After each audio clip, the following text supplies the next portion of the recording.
See, for anyone that's maybe unfamiliar, why don't you explain what the Tom Kurvers Prospect Showcase is and why they're doing it?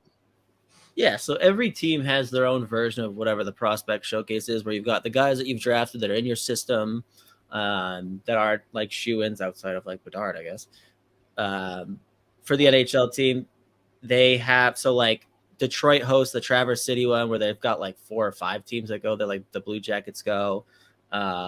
Boston, they go up to Buffalo and they play like Pittsburgh and the Sabres and I think New Jersey, if I remember correctly. But every team has their own version of it, right? So with the Minnesota Wild, they host it, Tom Kurvers Showcase. So you've got, like I said, the guys that you drafted that have been in your system. And then there's also invitees for every team where, guys that haven't been drafted, but teams want to get another look at or just get a chance to kind of like show that, potentially down the line, maybe this is a player worth like tracking throughout the year and then signing at some point. So this year it's going to be, well, I think maybe it is the same every year, but it's the Blues and the Blackhawks. And I think was it Friday that they play the Blues? Is it tomorrow? Or I guess when you listen to this tonight, I should probably know that. You would think that they would have ours staggered. So I would think Friday and Sunday. I think it is. I know Chicago is Sunday at 3. Yes, that's it. That's accurate. Yep. So the Blues and Wild play Friday evening. Okay. And then the Blackhawks and the Blues play Saturday. And then on Sunday, it's the Wild and the Blues. And my understanding is that college players and European League players are not participating, correct? Accurate. Yep. So I don't give a shit about anyone for St. Louis probably because the 2 guys I care about are definitely in both those categories. But maybe we should start with the Wild roster. Like, are there any players that you are more intently watching, like either want to see what they've got among this group or guys that you think have a chance to prove something? Besides there's a couple of guys. I usually like to look at like either players that signed just like an AHL deal in the offseason or like the invitees. So like one guy that signed an AHL deal with Iowa's Casey Dorbach. He was playing, I think, was he at Denver last year? I think he was for his 5th year or whatever. Before that, he was at Harvard. I only like have that one circled just because, well, he's a cake eater from Medina, unfortunately. But the few Harvard games I actually went to live in person, he was just a stud. And I actually think he's a real good player. One of those guys that just like really came on after his draft year. And like, while he was good, not necessarily someone that would get like looked at like in a draft +1 or like a double overager. So that's one kid I have my eye on. But like, I'd have to look to see if he's actually going to play. Cause I know last time there was an opportunity, I believe he was still injured, but Pavel Novak's going to be there. So if he's playing, oh shit, I would like, he'll get the standing O for sure. Yeah. I have to look cause I know like Masters is on the lineup sheet too. And I know he's still hurt. I'm pretty sure. So I don't know if he's actually going to be like honorary mentions and they'll be on the bench. They'll be there. Right. So this is like the weekend that they also like go out and do some of the stuff they do like at dev camp or whatever.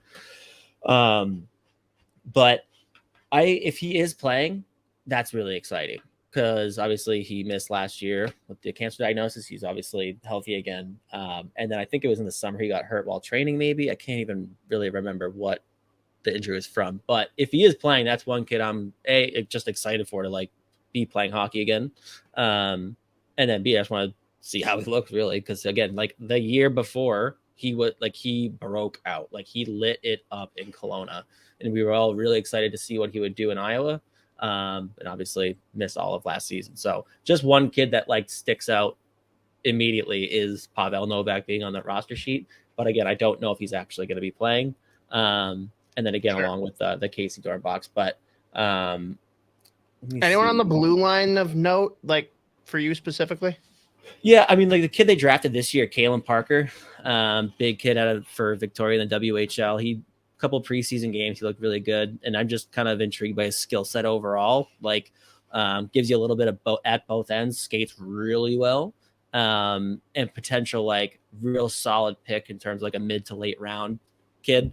And then Chase Coward like in net because He was one of the goalies in Red Deer. I think it was 2 years ago when I was watching him, and he was just nasty when both Damon Hunt and Matejchuk were there. So another kid, again, like he's just an invitee, so he's not like an AHL deal or anything like that. But just one kid that I'll see. I'm curious to see like how much time he actually gets, because he was really good a couple of years there in Dub. I'm just trying to see who else is coming, and then obviously the ones like Damon Hunt, Ryan O'Rourke, just getting another look at them to see how they do against. Chicago's bringing a solid roster if you want to go there next, but just seeing how those blue liners like stack up against some stud forwards that are going to be there. Yeah, I mean, let's get right into it. And you already kind of mentioned the headliner for them, Connor Bedard, who has no business playing in this tournament. You know, the only reason that he's there is because he demanded it. Like, there's no way the team wants him there right now. I can't, which is just like, I'd be like, good for him for like saying, no, I want to go and I want to play. I'm no different than any of the other prospects. Yes, you fucking are. Oh, really? Yeah, sure. Dude, if I'm a Blackhawks fan, I am legitimately nervous. I'm not watching because this, by the way, the games are going to be streamed on the Minnesota Wild YouTube channel. At least the Wild games are, obviously. So everyone can watch those. But I would probably not even go on Twitter. I might like just go fully unplugged for the whole weekend. Like, please just call me when the weekend is over and he's still healthy. I would be terrible. Hawks 30. Like, I mean, again, good for him for, oh, wow, that was brutal. But that's so bad. God damn it. Fuck you. But yeah, Bedard's going to be there. So we'll see again, he's going to like, he's in a whole other league, literally, like compared to all these kids. So we'll see what that looks like. But I mean, like some of these games do get like nasty. Like there's fights, there's big hits. Like, so we'll see if anyone actually is brave enough to like just step up. Like if someone just drills him open ice at the red line, like, you know, that's going to like bench clear. You got like Blackhawks fans jumping over the glass to go fight somebody. Like, I am very curious to see if he does get a pass or if there's going to be guys like, fuck him. Like, I'll take his fucking head off. Because it does, like, it gets nasty out there in those games. I remember last year when I was watching, I think it was a game against when they were playing the Blues. Like, no, it was the Blackhawks. It was the Blackhawks. Every whistle, there was like a scrum. Every single time there was big hits all over the ice. Like, it's, again, like some of these guys are trying to prove that they can play in this league and like want to stand out. So like, there aren't a whole lot of players who get free passes. So we'll see. But what an oxymoron here. I hate how, well done. I hate that I like you. Yeah, exactly. But I don't know, dude. I gotta imagine, not because anyone's trying to hurt him, but he absolutely has a target on his back, because no better way to prove yourself than by stopping this kid. Right. Or by just fucking burying him when his head's down. Yeah. Which I don't expect to really happen, but you never know.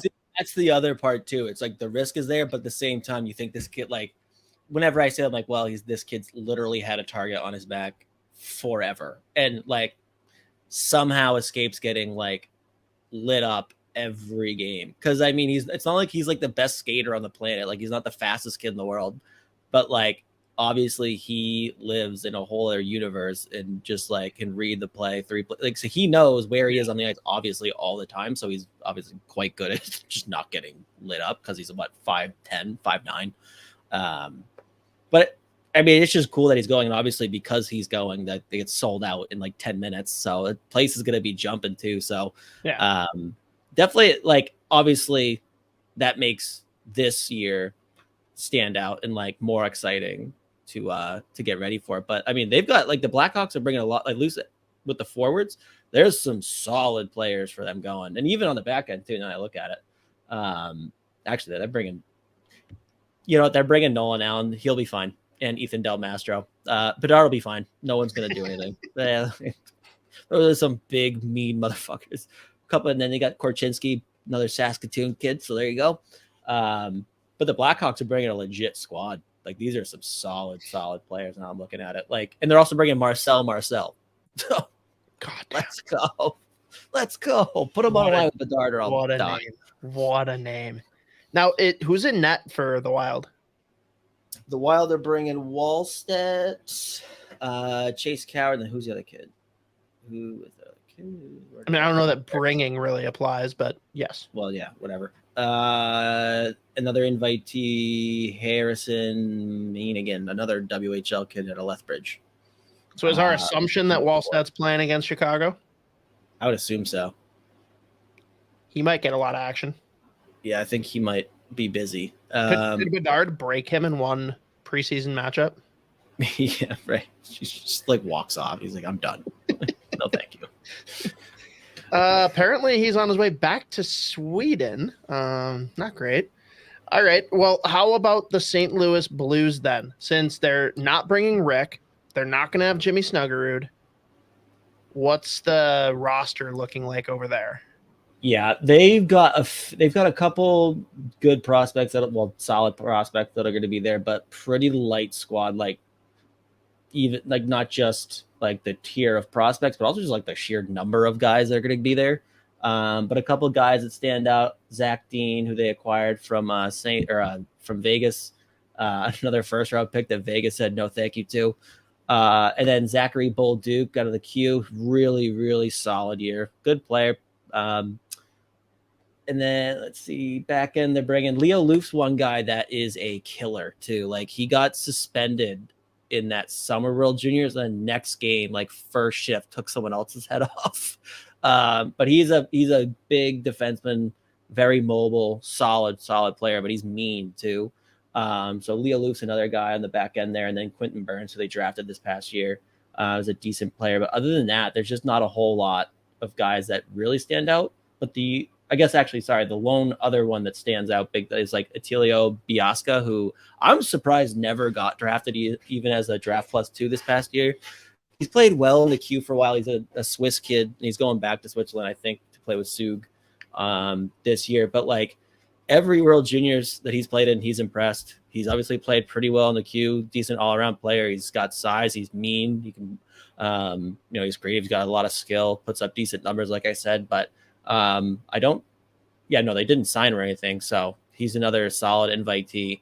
And again, I'm actually really surprised that no one's taken a look, or like maybe not as a draft +2, because that's a pretty rare thing for guys to get drafted that old, but I'm surprised no one has thrown even like an AHL deal on him. Maybe they have, and he said no, because he has the opportunity to go back to Switzerland, which is better. But another guy is just a solid player all around. That stands out. But other than that, there's not a whole lot of like high-end guys coming for St. Louis. So tell me Jordan Bennington's playing in that. Yeah, Jordan Bennington's going to be there. Yeah, exactly. Get back. He goes after Bedard. No, I was going to say he's absolutely going to challenge him to go. Yeah, probably. Fucking loser. Ugh, fucking guy. I fucking hate that guy. Again, we hate him, but we need him. Yeah, I guess so. Oh,